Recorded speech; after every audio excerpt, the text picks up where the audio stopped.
Bom dia, moçada! Tudo bem com vocês? Aqui quem vos fala é o professor Eugênio Bastos, canal Geogênio, a serviço dos alunos que gostam de estudar e passar em concursos. Moçada, vamos fortalecer o canal, se inscrevam no canal, dê aquele like, compartilhe o vídeo e ajude o professor Eugênio Bastos a democratizar o ensino da geografia. Moçada, no nosso encontro de hoje, eu irei falar sobre o ataque realizado pelo Hamas, um grupo extremista islâmico sediado na faixa de Gaza, um dos territórios palestinos, ao Estado de Israel. Ataque este ocorrido no início da manhã de sábado em Israel, sábado, dia 7 de outubro de 2023. Espero que vocês gostem do nosso encontro. Havendo qualquer dúvida, deixe a sua pergunta na parte dos comentários, que eu terei o máximo prazer de respondê-la. Então, moçada, para iniciar o nosso encontro, eu coloquei essa imagem aqui, de um lado a bandeira de Israel, do outro lado a bandeira do Hamas. Hamas é um grupo extremista islâmico surgido em 1987 na faixa de Gaza por ocasião da primeira intifada. Hamas significa Movimento de Resistência Islâmica e a sua criação teve por objetivo lutar pela independência do Estado palestino, ou seja, pela criação do Estado palestino.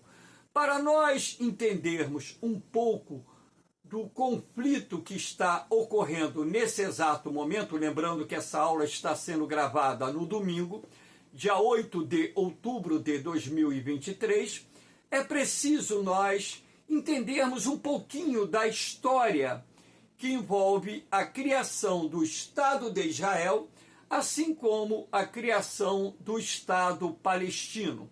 Então, essa aula não é uma aula profunda, é uma aula superficial, mas que tem por objetivo fornecer aos leigos informações necessárias para que possam entender o contexto desse conflito que já se arrasta por mais de meio século, por mais de 70 anos, na verdade, envolvendo árabes e judeus.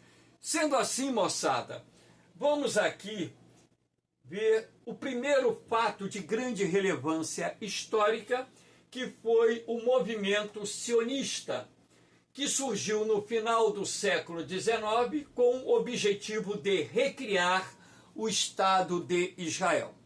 Lembrando que o nome bíblico de Israel é Eretz Israel, e que o Estado de Israel é um Estado secular, e que no início da era cristã estava ocupado pelo Império Romano, ou seja, fazia parte do Império Romano. Por volta da década de 70 do século I, houve um levante judeu contra a ocupação romana, e os judeus foram duramente reprimidos pelo exército romano, que provocou a morte de uma grande quantidade de judeus. Outros tantos foram levados como escravos para Roma, e outros judeus fugiram, se dispersando, gerando uma das diásporas dos povos de Israel que fazem parte da sua história. Então, desde o primeiro século da era cristã, existe um desejo entre os judeus de recriar o Estado de Israel. Então, por quase 2000 anos, os judeus sonharam em ter de volta o seu Estado, a sua terra, razão pela qual, no final do século XIX, foi criado o movimento sionista, cujo objetivo era levantar fundos junto à comunidade judaica internacional, não só para comprar terras onde no passado existia o Estado de Israel, assim como financiar a migração de judeus que tivessem o interesse de retornar a Israel. E sendo assim, milhares de judeus, a partir do início do século XX, sobretudo após a derrota do Império Turco-Otomano na Primeira Guerra Mundial, migraram para as terras que no passado pertenciam a Eretz Israel, criando ali cooperativas agrícolas chamadas kibbutz e também criando milícias armadas para defender as suas terras. No início de todo esse processo, podemos assim dizer que havia uma convivência relativamente, olha o que eu estou dizendo, relativamente pacífica entre os povos árabes, principalmente os palestinos, e os judeus. Então, vamos para a segunda parte dessa história, dessa síntese, né, da história.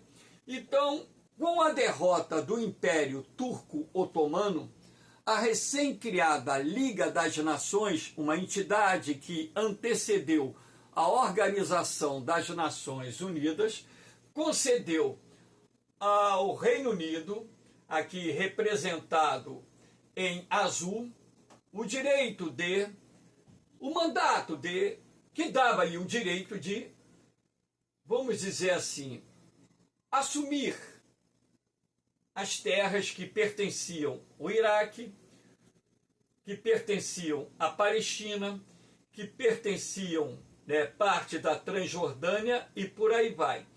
E aos franceses, a Liga das Nações concedeu o direito de administrar terras que fazem parte da Síria e do Líbano. Então, aqui é um pedaço, né, dos territórios que faziam parte do Império Turco-Otomano e que passaram, depois da Primeira Guerra Mundial, aos mandatos britânicos e franceses. Ou seja, é como se fosse, né, um território sob jurisdição da Liga das Nações, mas com mandato que dava o direito ao Reino Unido e à França de administrar esses territórios, de certa forma, transformando-as num tipo de colônias da França e do Reino Unido. Aqui nós temos, por exemplo, né, no dia 29/11/1947, a recém-criada Organização das Nações Unidas aprova um plano de partilha para a criação de 2 estados, o Estado palestino e o Estado de Israel. Então, dentro desse mapinha aqui, vocês podem perceber que 50% dos territórios fariam parte do Estado de Israel, 42% dos territórios fariam parte do Estado da Palestina. E essa parte branca, que representa 2%, os lugares santos, seriam considerados pela ONU, pela proposta, uma zona internacional sob jurisdição da ONU. Essa proposta de partilha, ou seja, o plano de partilha procedente da Resolução 181A da ONU, não foi aprovada nem pelos palestinos, nem pelos judeus, que não aceitavam que a cidade de Jerusalém, considerada a capital histórica do Estado de Israel e considerada a futura capital do Estado palestino, ficasse sob jurisdição internacional, ou seja, sobre o controle das Nações Unidas. No início de 1948, nós tivemos a retirada das últimas tropas britânicas dos territórios que viriam fazer parte do Estado de Israel e do Estado da Palestina.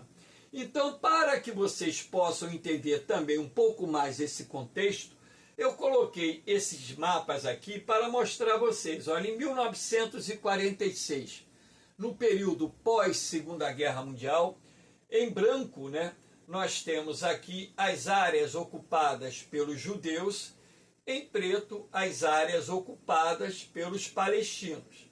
Em 1947, aqui nós temos o mapa procedente da proposta vinda da resolução da ONU para a divisão dos territórios, com o objetivo de criação de dois estados, o Estado de Israel e o Estado da Palestina.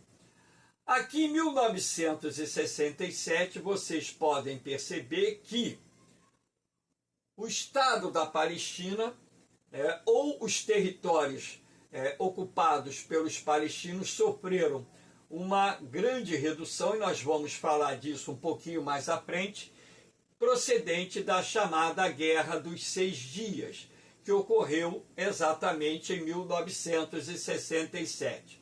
E aqui nós temos esse mapinha de 2010, em preto, representando ali os territórios ocupados pelos palestinos, né? E o restante por Israel. Então vocês podem perceber que desde 1946 as áreas destinadas aos palestinos foram sofrendo uma redução significativa e as áreas ocupadas pelos judeus aumentaram de forma também significativa. Agora, existe uma razão para que isso tivesse acontecido. E é isso que eu vou tentar fazer com que vocês entendam, sem que haja nenhum interesse em que vocês tenham partido de um lado ou do outro. Essa aula é uma aula isenta de posições pessoais. Essas posições pessoais eu carrego comigo, mas não transmito aos meus alunos. O que eu procuro mostrar aos meus alunos é a origem do problema. Então, vamos retornar ali aquele mapa antes de voltar para cá. Então, aqui em 1947, partilha a proposta pela ONU, mas o que aconteceu em 1948, mais precisamente no dia 14 de maio de 1948, após a retirada das últimas tropas da Inglaterra desses territórios que fariam parte do Estado de Israel e do Estado da Palestina, os judeus declararam a independência, ou seja, a criação do Estado de Israel. Dia 14 de maio de 1948, foi declarada oficialmente para o mundo a recriação, podemos assim dizer, do Estado de Israel. Mas o que houve quando Israel declarou a sua independência? Os judeus declararam a criação do Estado de Israel. Os árabes criaram uma coalizão com aproximadamente exércitos pertencentes a cerca de 10 países e invadiram o recém-criado Estado de Israel. Então acreditava-se que os árabes iriam derrotar os judeus. Primeiro, que tinha um exército muito mais numeroso.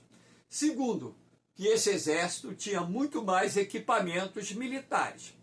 Mas o que os árabes não contaram é que a comunidade judaica internacional é muito unida e os judeus do mundo inteiro começaram a ajudar a fazer um levantamento de fundos para aquisição de armas e muitos judeus viajaram para Israel para engrossar as fileiras das forças de segurança para conter a invasão árabe. Todo mundo acreditava, ninguém na sua sã consciência naquela época iria apostar numa vitória do exército de Israel sobre uma coalizão de exércitos árabes. Ninguém na sua sã consciência, nem o mais renomado analista político-militar, iria apostar numa vitória de Israel. Essa guerra se arrastou por quase um ano. E o que aconteceu ao final dessa guerra, quando foi assinado um cessar-fogo. Na verdade, não houve um acordo de paz. Houve, através da intermediação da ONU e das potências da época, um cessar-fogo. Então você vai perceber, eu não sei se vocês vão conseguir observar, mas que tem um cinza clarinho aqui, ó. Esses territórios pretos que pertenceriam ao Estado palestino foram ocupados por Israel. Então repare aqui a diferença da Cisjordânia após a Guerra dos 6 Dias para a área da Cisjordânia pertencente à proposta de partilha da ONU de 1947. Vocês podem perceber que o território da Cisjordânia, que ficou sob o controle dos árabes, foi muito reduzido. Israel ocupou também parte da Cisjordânia. E observe a faixa de Gaza, ela formava grosseiramente um L. E após a Guerra dos 6 Dias, os palestinos também perderam boa parte da sua faixa de Gaza. Então, na verdade, essa área aqui, a faixa de Gaza, foi ocupada pelo exército do Egito, e a Cisjordânia foi ocupada pelo exército da Jordânia. E os palestinos ficaram sem território, porque perderam parte do seu território para Israel, uma parte ficou sob o controle do Egito, a faixa de Gaza, e a outra parte ficou sob o controle da Cisjordânia, da Jordânia, que na época se chamava Transjordânia. Então, a Cisjordânia acabou ficando sob o controle, na verdade, da Jordânia. Então, Israel conseguiu ampliar seus domínios territoriais de forma significativa. O que aconteceu aqui em 1967? A chamada Guerra dos 6 Dias. O que deu origem a essa Guerra dos 6 Dias, que envolveu mais uma vez uma coalizão de forças árabes contra o Estado de Israel. Na verdade, dias que antecederam o início da Guerra dos 6 Dias, Egito e Síria, principalmente, esses dois países, e mais a Jordânia, em menor escala, começaram a concentrar forças próximas à fronteira de Israel, sob a alegação que estariam realizando manobras militares. Ninguém vai concentrar um exército de aproximadamente 1 milhão de pessoas próximo à fronteira de um Estado no qual eles guerrearam em 1948, guerrearam em 1967, perderam essas duas guerras apenas para fazer exercícios, manobras militares. Então havia um indicativo eminente de que os exércitos árabes iriam invadir Israel. Então, durante algumas semanas, o alto comando militar de Israel, estudando essas manobras militares, a concentração de forças dos exércitos árabes ao longo da sua fronteira, decidiu iniciar uma guerra antes que os árabes atacassem Israel. Israel atacou de surpresa, destruindo a força aérea do Egito, a força aérea da Síria e a força aérea da Jordânia. Então, com a supremacia aérea, Israel iniciou uma invasão por terra, tomando a faixa de Gaza, território palestino que era ocupado pelo Egito, tomando a Cisjordânia, território palestino ocupado pela Jordânia, tomando o Sinai, território pertencente ao Egito no Oriente Médio, e tomando as colinas de Golã, território sírio. Portanto, Israel ampliou de forma significativa a extensão do seu território nessa Guerra dos 6 Dias.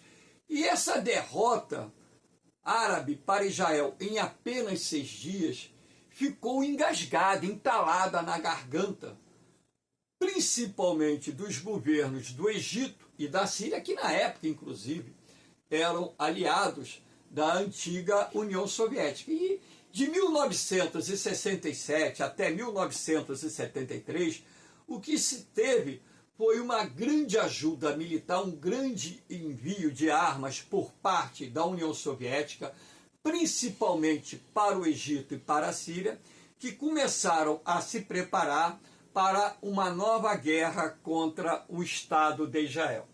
E essa nova guerra acabou ocorrendo em 1973, na chamada Guerra do Yom Kippur. Yom Kippur é um feriado religioso judaico, o Dia do Perdão, que em 1973 foi comemorado no dia 6 de outubro. Então, tropas do Egito e da Síria se prepararam para atacar de surpresa Israel. E dessa vez, o Serviço de Inteligência de Israel, que é um dos melhores do mundo, o Mossad, não conseguiu antever que havia um forte preparativo por parte do exército sírio e por parte do exército egípcio de atacar o Estado de Israel.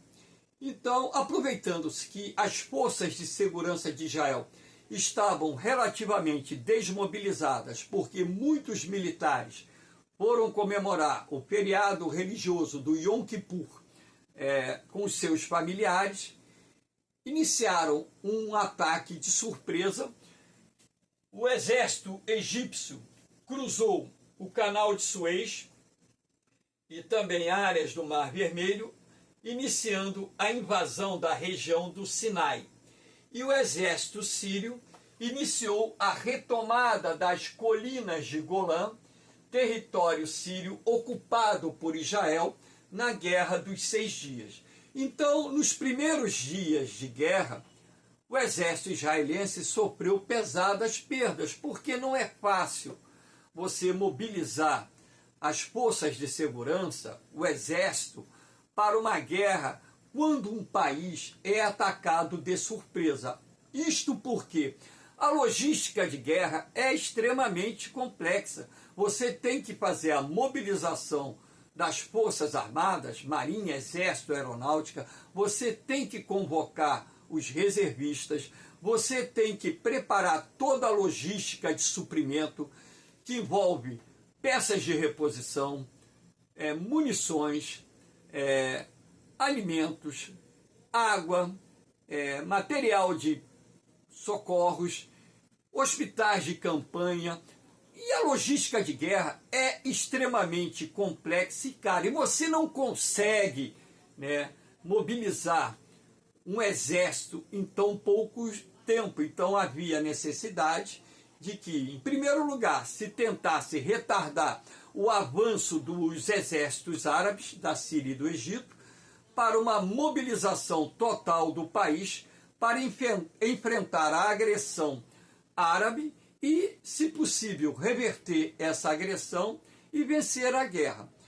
Israel contou com a ajuda dos Estados Unidos, que inclusive criou uma ponte aérea onde grandes aviões cargueiros levavam munições, armas, peças de reposição, tudo aquilo que era necessário para repor as perdas militares de Israel e dar a Israel as condições mínimas necessárias, não só para deter o avanço dos exércitos árabes, assim como passar da defensiva para a contraofensiva.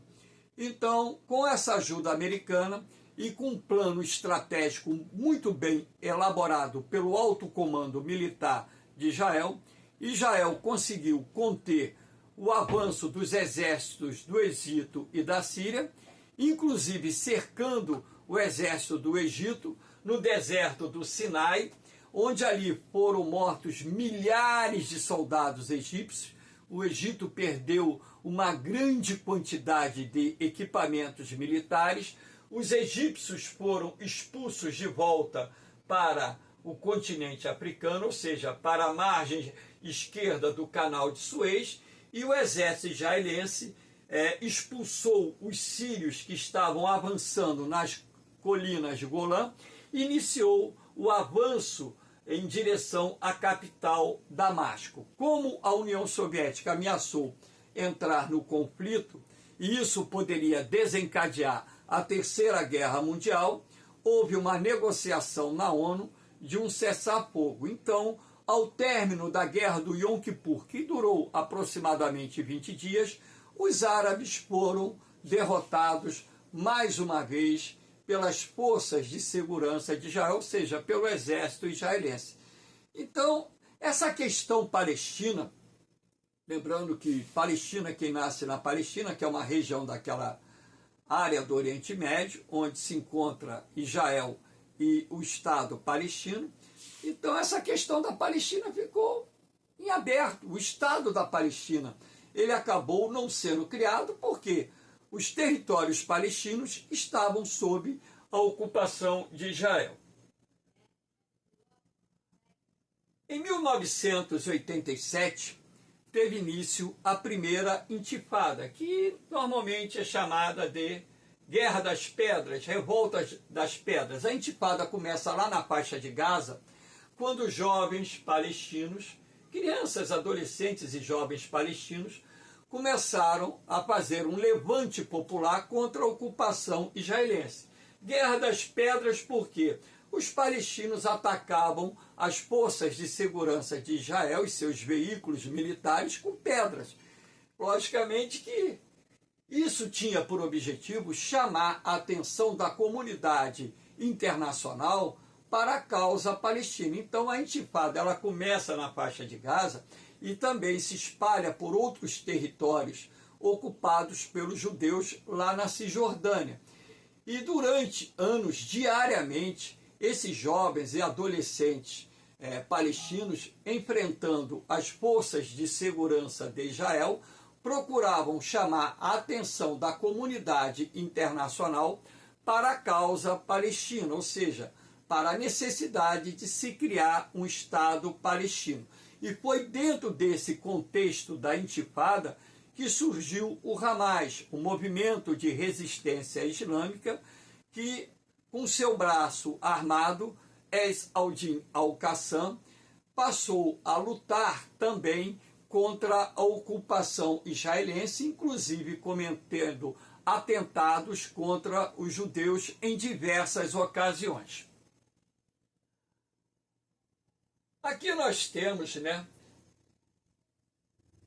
o escudo do Hamas, que é um dos movimentos extremistas que pregam a destruição do Estado de Israel. Repare isso aqui, ó.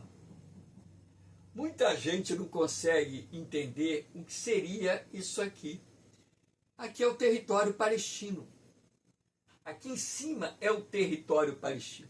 Então, a ideia é de um Estado palestino, inclusive nas áreas onde hoje se encontra o Estado de Israel. Ou seja, o Hamas prega a destruição de Israel, a morte dos judeus e a expulsão dos judeus dos territórios que eles julgam pertencerem aos palestinos. Eles julgam. Na verdade, não pertencem. Até mesmo porque os judeus estavam ali há muito mais tempo. Se nós trabalharmos com a história de ocupação do território, Israel, o povo de Israel, quando saiu do Egito, cruzou o Mar Vermelho, conduzido por Israel, ocupou essas terras. E essas terras, quase todas, eram desocupadas, não tinha ninguém vivendo lá. Então, historicamente, os judeus têm direito a esse território. E ninguém vai contestar isso com base histórica, porque não tem meios. Os acordos de Oslo, 1993. Aqui nós temos o ex-presidente Bill Clinton, o primeiro-ministro de Israel, Isaac Rabin, e Yasser Arafat, o grande líder da Organização para a Libertação da Palestina, OLP, que foi, durante muito tempo, a principal organização que lutou contra os judeus, inclusive, através do seu braço armado Al-Fatah, cometeu vários atentados contra os judeus, inclusive nas Olimpíadas de Munique, na Alemanha, em 1974, quando alguns atletas judeus foram mortos por terroristas pertencentes à Organização para a Libertação da Palestina. Então, através da intermediação do presidente dos Estados Unidos, Bill Clinton, o primeiro-ministro Isaac Rabin e o líder da OLP, Yasser Arafat, assinaram o Acordo de Oslo, no qual Israel se comprometia a passar para a recém-criada Autoridade Nacional Palestina o controle da faixa de Gaza, como foi feito, inclusive os judeus removeram os assentamentos da faixa de Gaza, e também, progressivamente, os judeus iriam passar para o controle da Autoridade Nacional Palestina os territórios pertencentes à Cisjordânia. Mas, em contrapartida, os judeus exigiram que a recém-criada Autoridade Nacional Palestina reconhecesse o Estado de Israel e desmobilizasse os grupos extremistas que pregam a destruição de Israel. Desmobilizasse, ou seja, desarmasse esses grupos extremistas responsáveis por inúmeros atentados terroristas contra os judeus. Acontece que esse acordo de Oslo ele foi cumprido em parte. Por que em parte? Porque Israel, de fato, removeu os assentamentos da faixa de Gaza. Não existiam muitos judeus ali, mas alguns milhares de judeus viviam na faixa de Gaza, foram retirados, coisa e tal, né? Mas Israel não iniciou a remoção dos assentamentos da Cisjordânia, alegando que, como ali viviam centenas de milhares de judeus, na época, né, hoje, atualmente, são 760 mil judeus vivendo na Cisjordânia, né? Então torna-se até mais complicado hoje remover os judeus da Cisjordânia. Como o Israel ele não removeu os judeus da Cisjordânia em função do fato da Autoridade Nacional Palestina não estar cumprindo a parte que era de sua responsabilidade, desarmar os grupos extremistas que pregam a destruição do Estado de Israel, então esse acordo acabou não sendo cumprido na sua íntegra, ele foi cumprido apenas parcialmente. Então, isso manteve acesa, né, a questão, né, do conflito entre palestino e judeu, ou seja, entre palestinos e judeus. Há de se destacar também que o extremismo ele não existe só do lado palestino, ele existe também do lado de Israel. Lá tem um grupo de extrema-direita, Kash, que inclusive foi responsável pelo assassinato do primeiro-ministro Isaac Rabin por não ter concordado com o Acordo de Oslo, com Israel ter assinado o Acordo de Oslo, que acabou custando a vida do primeiro-ministro de Israel. Olha só, que fique bem claro, o extremismo existe dos dois lados, não é de um lado só não. Tá? Aqui, como eu estava falando dos assentamentos judeus na Cisjordânia, repare, essas bolinhas azuis, não sei se ficaram bem claras aí para vocês, né? São os assentamentos judeus na Cisjordânia, aqui em 1997, 2008, 2018, não sei se fica bem claro, mas percebe-se que houve um aumento dos assentamentos judeus na Cisjordânia. Então, na verdade, a presença de judeus na Cisjordânia tem aumentado. E na medida em que aumenta a presença de judeus na Cisjordânia, também aumenta o descontentamento dos palestinos com a questão de ver os judeus aumentando a sua presença num território que, de acordo com a partilha proposta pela ONU em 1947, fariam parte do Estado palestino. Então, como eu disse anteriormente, atualmente vivem na região cerca de 760 mil judeus. E há de se destacar também que desde o Acordo de Oslo em 1993, né, hoje, 2023, esse acordo completando 30 anos, né, ocorreram vários atentados, vários ataques feitos pelos palestinos contra alvos judeus, ocorreram em várias ocasiões lançamento de foguetes, principalmente da faixa de Gaza, não só pelo Hamas, assim como um outro grupo extremista baseado na faixa de Gaza, o Jihad Islâmica, que na verdade eles dizem a Guerra Santa. Eles interpretam até equivocadamente o Corão, que é o livro sagrado dos muçulmanos. Jihad é uma guerra que a pessoa trava com ela mesma para se tornar uma pessoa mais justa, mais boa, se libertar dos seus pecados. A jihad não é uma guerra travada para converter os não muçulmanos à religião islâmica. Então esse grupo extremista, chamado Jihad Islâmica, tem uma interpretação totalmente equivocada do Alcorão, que é o livro sagrado dos muçulmanos. Então aqui nós temos um outro mapa que mostra, né, o total controle militar israelense nessa parte caramela mais escura, né, o total controle militar israelense. Total controle palestino são essas partes amarelas. Repare que apenas pequenas áreas da Palestina estão sob o controle da Autoridade Nacional Palestina, que é o grupo que controla aqui a Cisjordânia, governado pelos palestinos, mas com aparato militar de Israel, essa parte é mais alaranjada, né? E assentamentos israelenses, as partes mais avermelhadas. O vermelho mais escuro, não sei se ficará mais claro aí na cabeça de vocês, lembrando que hoje aqui existem cerca de 760 mil judeus vivendo na Cisjordânia. Aqui nós temos a faixa de Gaza, né? População superior a 2 milhões e 100 mil habitantes. Uma densidade demográfica superior a 5 mil habitantes por quilômetro quadrado.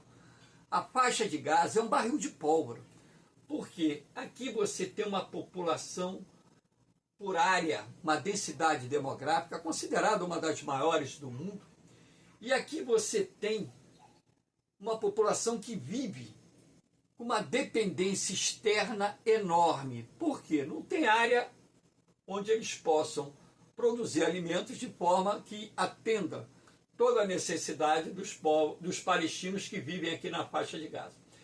A água quem fornece é Israel. A energia quem fornece é Israel. Muitos palestinos que vivem aqui na faixa de Gaza trabalham em Israel. Depois dos ataques, né, realizados pelo Hamas, também pela Jihad Islâmica, os judeus passaram a impedir que palestinos residentes na faixa de Gaza cruzassem a fronteira para trabalhar em Israel. Mas lá do outro lado, na Cisjordânia, uma área onde você tem uma concentração maior de palestinos, né? Aqui são mais de 2 milhões, na Cisjordânia você tem uma população bem maior de palestinos, então lá muitos palestinos acabam trabalhando em Israel, passam pelos postos de controle de fronteira. Nem todo palestino apoia o extremismo desses grupos fundamentalistas islâmicos que pregam a destruição do Estado de Israel, que fique bem claro. Deixa eu beber uma aguinha aqui, o meu copinho azul, para poder dar continuidade. Aqui nós temos, né, para que vocês tenham ideia, Israel, área 21.497 km², população 9 milhões, lembrando que a população de Israel não é constituída única e exclusivamente por judeus, tem árabes israelenses vivendo em Israel, tá? Cisjordânia, área 5.640 km², população 3,2 milhões de habitantes, ou seja, uma população bem maior do que na faixa de Gaza.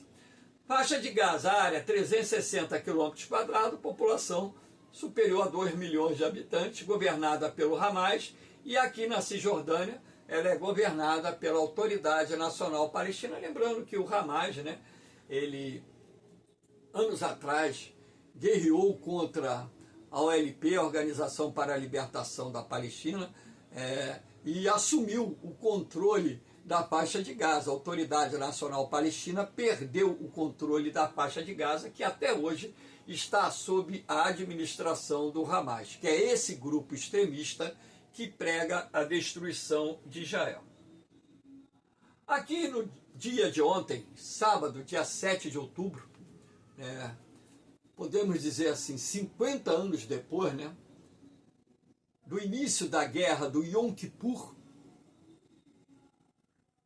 os palestinos fizeram um ataque de surpresa a Israel. Lançaram, não se sabe, algumas fontes dizem 2.200 foguetes, outras fontes dizem mais de 5.000 foguetes foram lançados de encontro a Israel no final da madrugada, início da manhã de sábado, pegando as forças de segurança, as forças de autodefesa de Israel, de surpresa. Então, aqui você tem a imagem de foguetes sendo lançados da faixa de Gaza contra o Estado de Israel. O Estado de Israel possui um sistema, talvez até o melhor sistema de interceptação de foguetes do mundo, que eles chamam, como é que é? O escudo de ferro, que na verdade protege as cidades de Israel contra esses foguetes que são disparados principalmente da faixa de Gaza e às vezes até lá do Líbano. Lá do Líbano você tem um outro grupo fundamentalista islâmico que prega a destruição de Israel, que é o Hezbollah, e eles conseguem deter a maioria desses foguetes, eles interceptam no ar, e aqueles cuja trajetória vai cair no deserto, eles não gastam munição para interromper. Mas como os palestinos, o Hamas, lançou uma grande quantidade de foguetes contra Israel, pegando, logicamente, as forças de segurança de surpresa, não houve uma reação imediata por parte das forças de segurança de Israel que possibilitasse impedir que parte desses foguetes atingissem várias cidades de Israel. Então, o lançamento desses foguetes acabou causando não só prejuízos materiais, assim como mortes de judeus pelos impactos que atingiram as áreas povoadas. Lembrando que, normalmente, quando as sirenes de ataque ocorrem, o judeu tem 1 minuto e meio para se abrigar, ou seja, para ir para os abrigos antiaéreos, mas nem toda residência, nem toda edificação lá em Israel dispõe desses abrigos antiaéreos. Então, além deles terem lançado uma grande quantidade de foguetes, o que aconteceu? O Hamas ele rompeu a cerca que separa a faixa de Gaza de Israel e iniciou a invasão dos territórios ocupados por Israel. Então, uma invasão relâmpago, pegando as forças de segurança de Israel de surpresa, e ao pegarem as forças de segurança de Israel de surpresa, muitos soldados, muitos civis foram mortos, outros foram levados, sequestrados, mulheres violentadas. Não se tem ainda, na verdade, a dimensão da tragédia, que é considerada, inclusive, o 11 de setembro de Israel, em alusão àqueles ataques terroristas promovidos pela Al-Qaeda, ou Al-Qaeda, como queiram pronunciar, do Osama Bin Laden, contra os Estados Unidos no ano de 2001, quando então aproximadamente 3.000 pessoas morreram vítimas desses ataques terroristas promovidos pela Al-Qaeda. Então, está se chamando o dia 7 de outubro como o 11 de setembro de Israel. Então, na verdade, ainda vamos apurar, mas já se sabe que centenas de pessoas morreram, milhares de pessoas estão feridas dos dois lados. Então, estou falando do início do conflito. Hoje é domingo, daqui a pouco chegarão as notícias mais atualizadas da guerra. A resposta de Israel está sendo muito dura. O primeiro-ministro Netanyahu declarou guerra à Palestina, Benjamin Netanyahu. Ele declara guerra à Palestina e disse no seu pronunciamento que iria arrasar as cidades da faixa de Gaza, e Israel tem um poderio capaz de fazer isso. A desproporção é muito grande. Israel é um país preparado para enfrentar qualquer nação árabe em guerra aberta. E esses terroristas, que assim nós podemos chamar, porque atacar um país, ser uma declaração de guerra formal, matar crianças, idosos, mulheres, violentar mulheres, etc., consequentemente, isso é ato terrorista e ninguém vai me convencer do contrário. Aqui nós temos algumas imagens da guerra, né? Essa imagem aqui, né, é de veículos pegando fogo lá em Israel, um judeu aqui correndo. Essa imagem aqui é de uma usina de geração de energia que foi atacada em Israel, né, pegando fogo. Um dos foguetes lançados pelo Hamas atingiu essa usina. Aqui mostra um ataque da aviação israelense. Esse prédio aqui foi destruído, ele desabou, né? A Força Aérea de Israel começou a destruir todos os prédios vinculados ao Hamas e ao Jihad Islâmica, que também declarou guerra a Israel. Aqui tem a imagem, né, de palestinos sobre um tanque de Israel destruído, inclusive num desses tanques destruídos, o vídeo mostra os extremistas islâmicos retirando o que provavelmente era um corpo de um soldado judeu ou um soldado judeu ferido e depois chutando, bicando ele no chão, enfim, uma carneficina, uma covardia muito grande. E você pode perceber um aspecto, né, que eu vi e achei interessante, porque algumas imagens que chegaram, estão em vídeo no YouTube, mostram que muitos palestinos que estavam cruzando a cerca não estavam armados, não.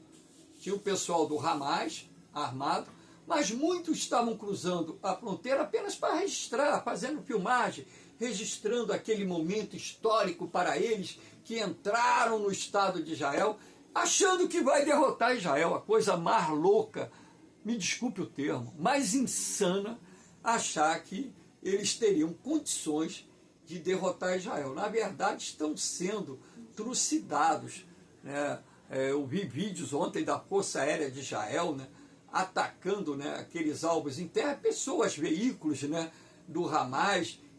Você vê aquele, com a câmera infravermelho, né, focaliza o veículo, dispara o foguete, explode. Tu vê pessoas militantes do Hamas tentando correr e eles mirando, né, aquele foguete ou aquela bomba e de repente aquilo explode, os caras caem no chão, enfim. Então, na verdade, está sendo feita agora por parte de Israel, e essa resposta dura era mais do que se esperar, né? Porque Israel sempre dá uma resposta dura, desproporcional. Não é desproporcional, porque na verdade mais de 1000 judeus foram feridos, centenas foram mortos, e de forma covarde, porque uma coisa é você ter uma declaração formal de guerra. Numa guerra você ataca alvos militares, você não ataca alvos civis, você não violenta a mulher, você não mata a criança, você não sequestra a pessoa. Isso não é ato de guerra, isso é ato de terrorista. Me desculpe aqueles que defendem a ação palestina, mas, meu irmão, se você está defendendo a ação palestina, é melhor você estudar um pouco mais essa questão e procurar orar e acreditar um pouco mais em Deus, tá? Eu aqui não defendo o lado nenhum, não, mas nisso aí os judeus estão mais do que corretos, porque foram atacados covardemente. E na história de repressão de Israel, Israel reprime sempre dando resposta àquilo que anteriormente foi cometido contra eles. Então, na verdade, aquela frase, né, que existe lá no Oriente Médio, dente por dente, olho por olho, é assim que, na verdade, ocorre. Uma outra imagem aqui, outro prédio, né, lá da faixa de Gaza, que foi detonado pela Força Aérea de Israel. Aqui outra imagem de um outro prédio, né? Esse prédio também foi para os ares, né? Desabou inteiro. Porque o que está aqui outra imagem de outro prédio desabando lá na faixa de Gaza. Aqui a imagem de um outro tanque de canhão. Eu acho que foi desse tanque aqui que eles retiraram o soldado militar israelense, né? Que eu acho que estava morto. Provavelmente aqui usaram um foguete antitanque para destruir esse tanque de Israel, que estava ali próximo à fronteira. Então, na verdade, das outras vezes que Israel atacou a faixa de Gaza após, né, o lançamento, né, de foguetes contra Israel, eles jogavam bombas de pequeno impacto no telhado, eles avisavam com 1 a 2 horas de antecedência quais os alvos seriam atacados, para que os civis palestinos saíssem dali e evitassem o máximo de baixa civil. Agora, o que acontece com os palestinos do Hamas e do Jihad Islâmica? Eles disparam esses foguetes da onde? Hospitais, escolas, creches, áreas residenciais, porque eles usam o próprio povo palestino como escudo humano. Eles não dão cara a tapa. Onde estão os depósitos subterrâneos de armas deles? Debaixo de hospitais, debaixo de escolas, debaixo de mercados. Então, os grandes depósitos subterrâneos estão em áreas residenciais, justamente para que, caso Israel ataque e morra muita gente, usar essas imagens das pessoas mortas e feridas para fazer a propaganda contra Israel. Só que agora, nessa guerra, o que está acontecendo? Israel não está avisando, não. Não está dizendo, ó, vou atacar esse alvo. Está atacando e quem estiver lá dentro está indo para o espaço. Então, na verdade, nos próximos dias, infelizmente, que fique bem claro, infelizmente, o número de vítimas fatais irá aumentar substancialmente e o desenrolar dessa guerra eu sei. Mais uma derrota para o povo palestino. Agora, há também de se destacar um outro aspecto. Houve uma falha no serviço de segurança de Israel imperdoável. Está entendendo? Por quê?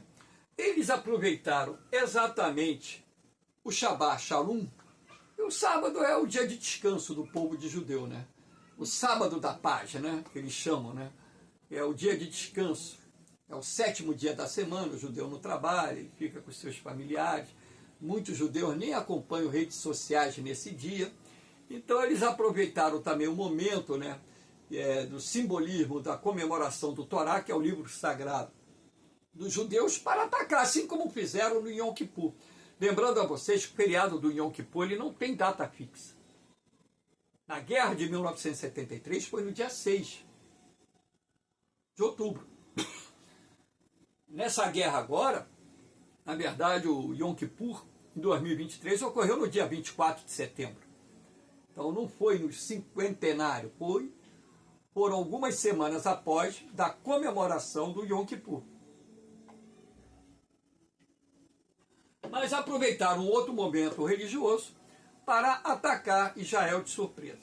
Para encerrar o nosso encontro, né, mais algumas imagens, agora mostrando aqui algumas das armas, né? Isso aqui é o míssil Jericó, míssil intercontinental. Quando eu falo a desproporção de forças, é em cima disso. O poderio bélico de Israel é muito grande. O Jericó tem alcance de mais de 8.000 quilômetros e transporta ogivas nucleares. Claro que Israel não vai usar arma nuclear contra os palestinos. Aqui é o submarino da classe Delfim, que é produzido na Alemanha.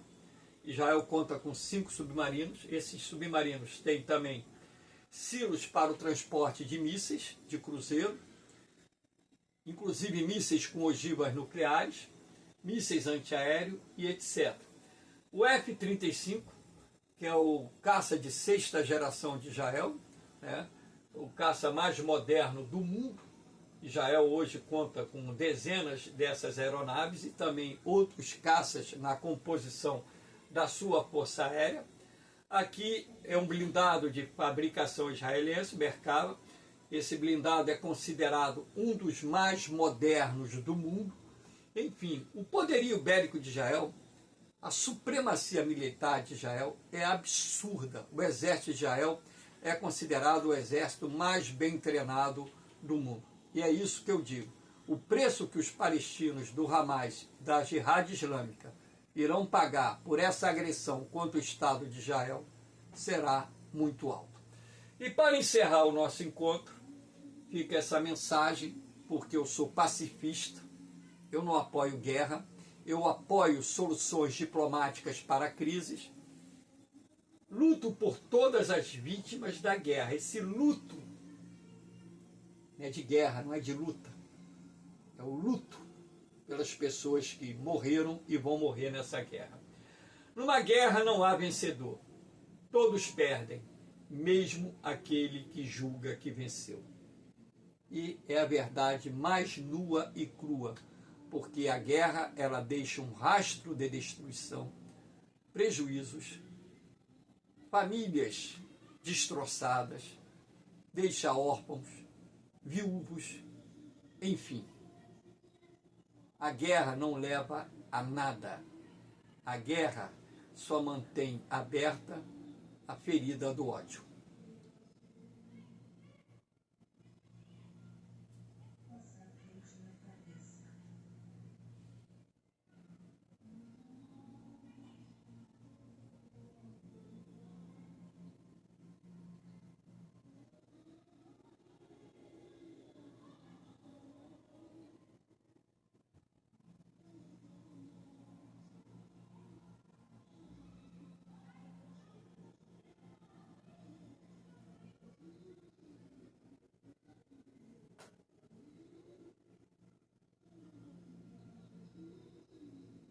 Esse minuto de silêncio foi em homenagem às vítimas palestinas, às vítimas judaicas da insanidade, do extremismo. Moçada, espero que vocês tenham gostado do nosso encontro.